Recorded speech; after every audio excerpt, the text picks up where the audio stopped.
Assalamualaikum warahmatullahi wabarakatuh. Halo guys, perkenalkan nama saya Emilia Akasah Putri Ramadini dari Universitas Airlangga, jurusan Destinasi Pariwisata.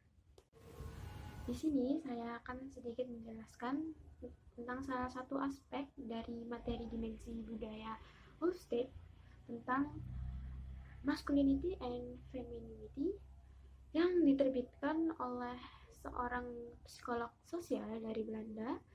Beliau adalah Great Hofstede. Masculinity dan femininity berkaitan dengan nilai perbedaan gender yang ada dalam masyarakat.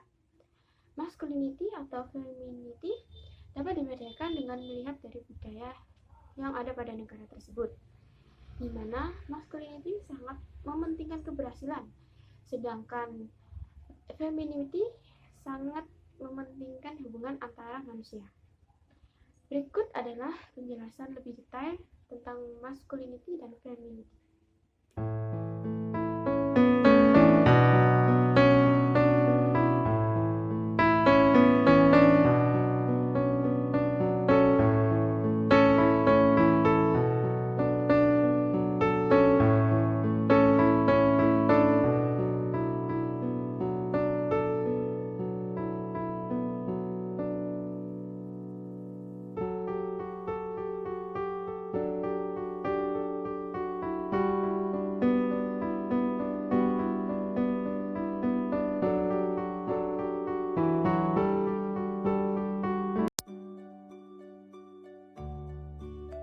Gender stereotypes. According to the European statistic, on average, the ratio of women to men on business board are 1.5 to 10, which means only about 15% of women held top position in the business world. Research studies and survey has shown that globally, men occupy more business board seats than women. So what exactly is going on?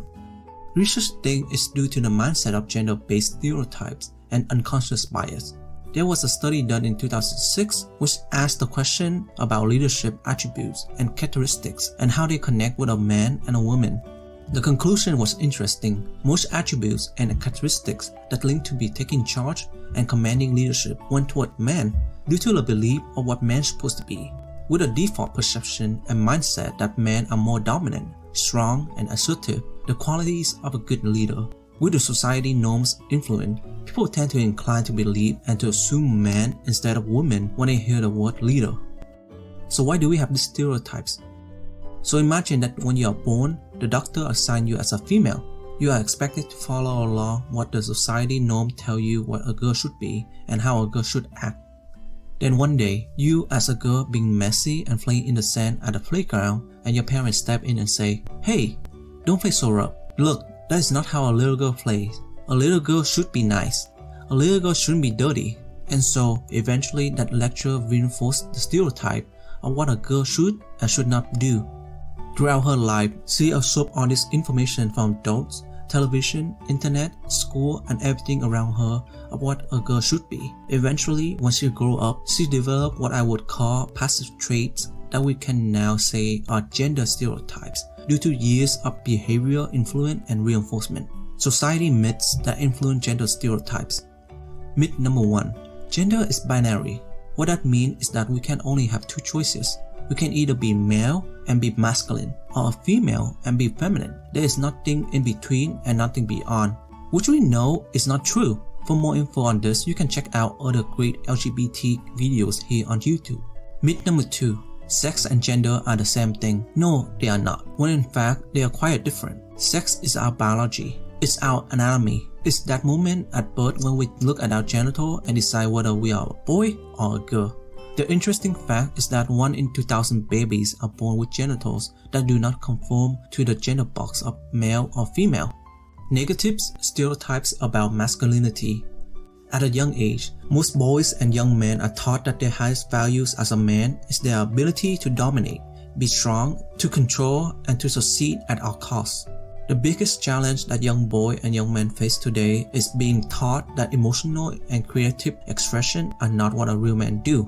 Since we were taught at birth that being masculine is important as a man, as we grow older, we put masculinity on a pedestal.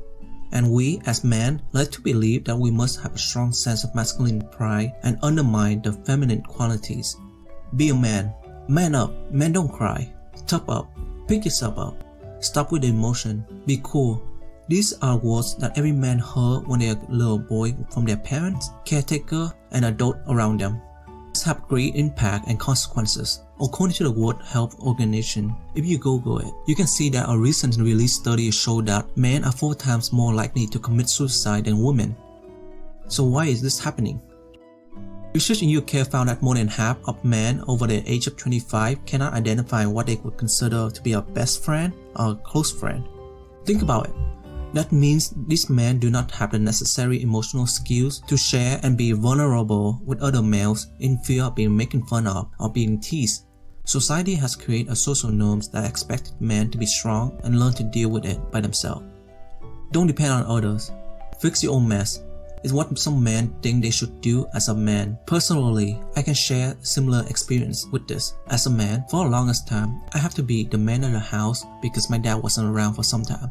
I was expected to figure out everything on my own, learn about taxes and financial documents to help out my mom, and figure out how to stay afloat and survive during the unstable economic recession. I can empathize with many guys out there about what is expected being a man is. I went through it before. Men don't cry, men learn to pick themselves up and move forward. Men is tough and strong. And what I constantly tell myself as I grow up being the man of the house. As I get older, I also get more mature and wiser with age, I guess. I learned that it is not that bad to be a little emotional sometimes. I am a man, but I am also a human being, and I know that I cannot do everything by myself, and I, like everyone else, have problems and flaws. In conclusion, what I am trying to say is that our actions are not genetically predestined. It's all due to learned behavior. We all have both male and female character traits.